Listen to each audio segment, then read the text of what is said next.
Welcome back everyone to my Final Fantasy XIII HD walkthrough. We are on Chapter 10, and before I'm going to talk about stuff, here's a cutscene right off the bat. Enjoy.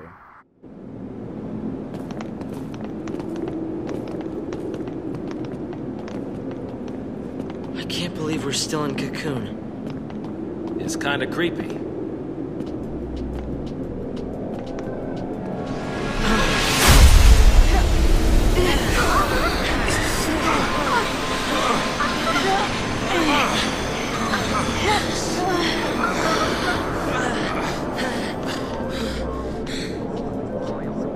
What the?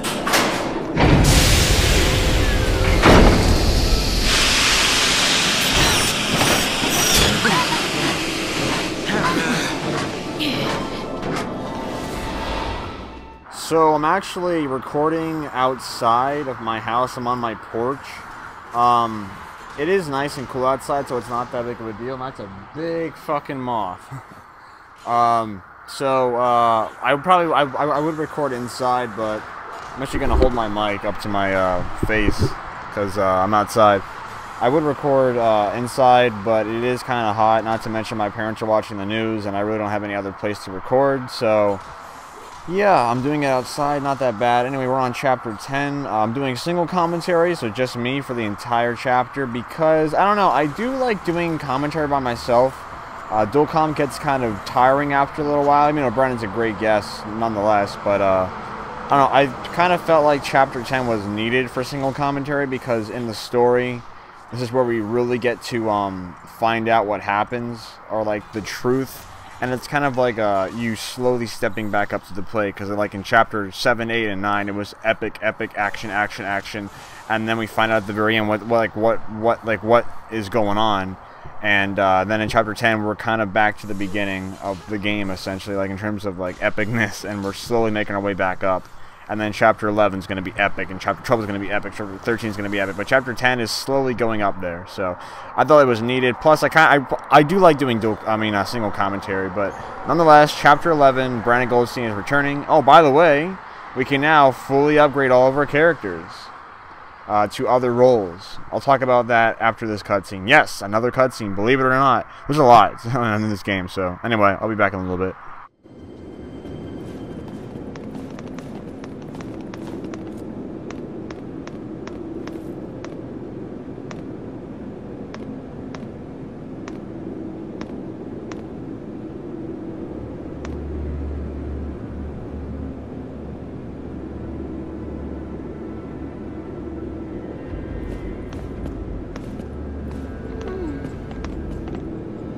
This place, it must be an ark.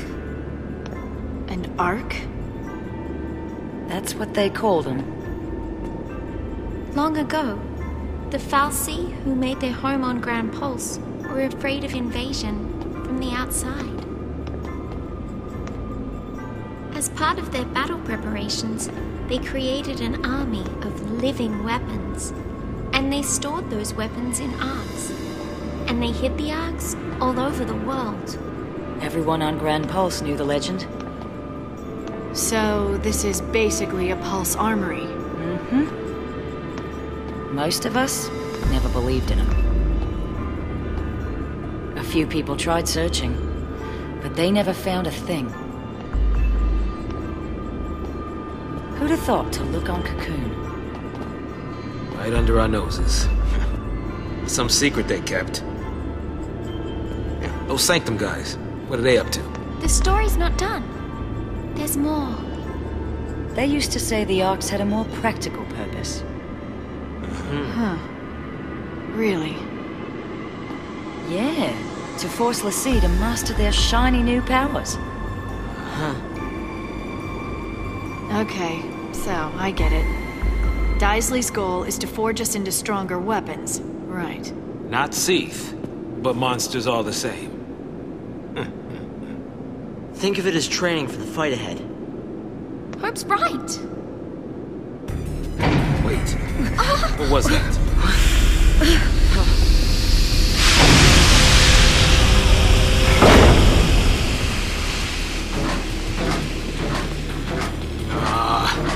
These guys again. Fun times. Over there. We gotta keep moving.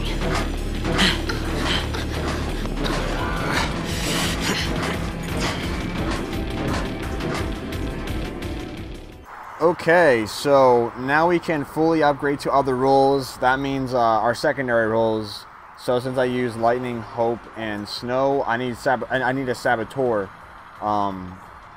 What is it called? Saboteur role for all three of them, essentially. So I quickly go to Hope first, and I'm going to train him in Saboteur. And as you can see, I have a crap load of CP, and believe it or not, all this CP is going to go away right now.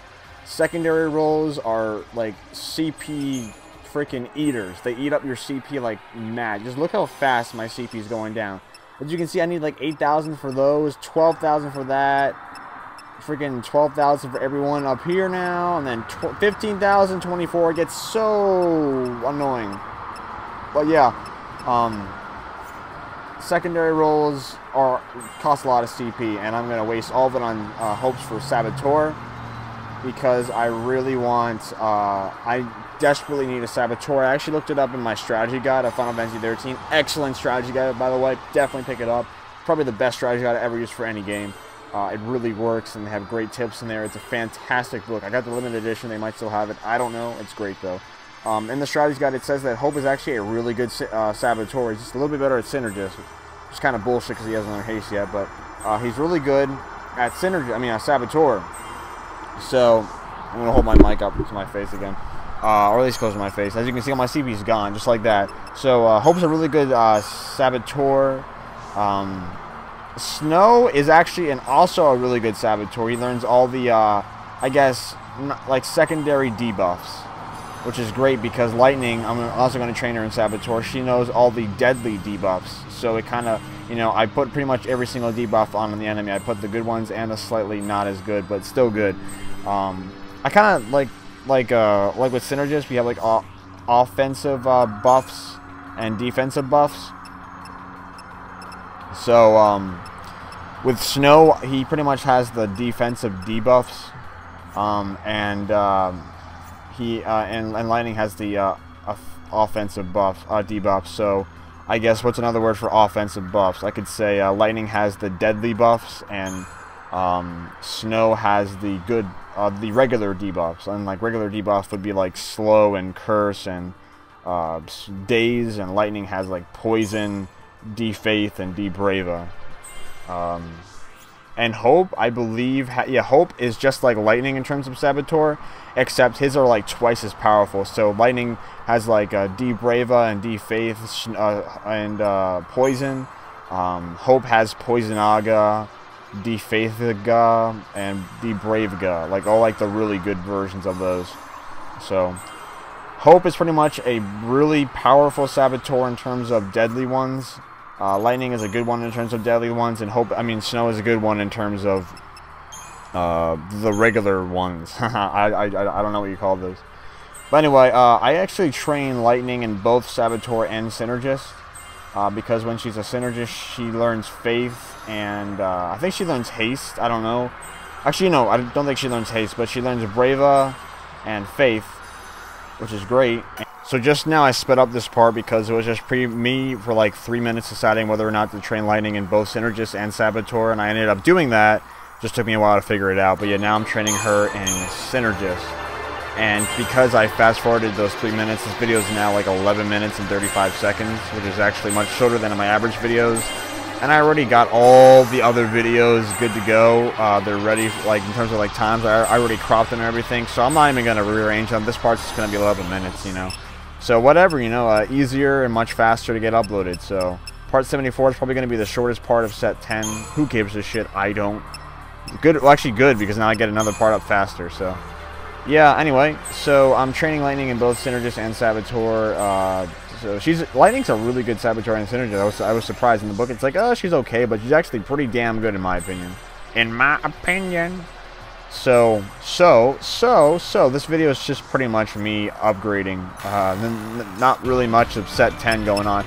Oh, really fast, this is where I configure my paradigms, and don't pay attention to the ones I use. The only ones you really want to use that I have in this video right now are Relentless Assault, Aggression, Diversity, Relentless Assault, which is Rav Com. I would have Lightning as the Ravager, as well as Hope, and Snow would be the Commando.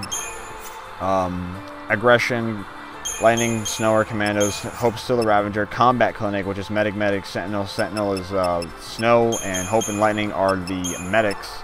I think those are the 3 main ones you always want to have around you forever. Or at least those are the 3 main ones, the ones that I use. Yeah, these other 3 I have. Oh yeah, and Tri-Disaster. Rav for everybody. The ones I'm using now, Infiltration and Protection, or what is that called? Yeah, Infiltration, and I think Protection's the next one that I'm going to make. Don't use those in a later video. I do change them, and I will show you which ones I change later on. And in other parts, I show you the perfect paradigm set for this party, in my opinion.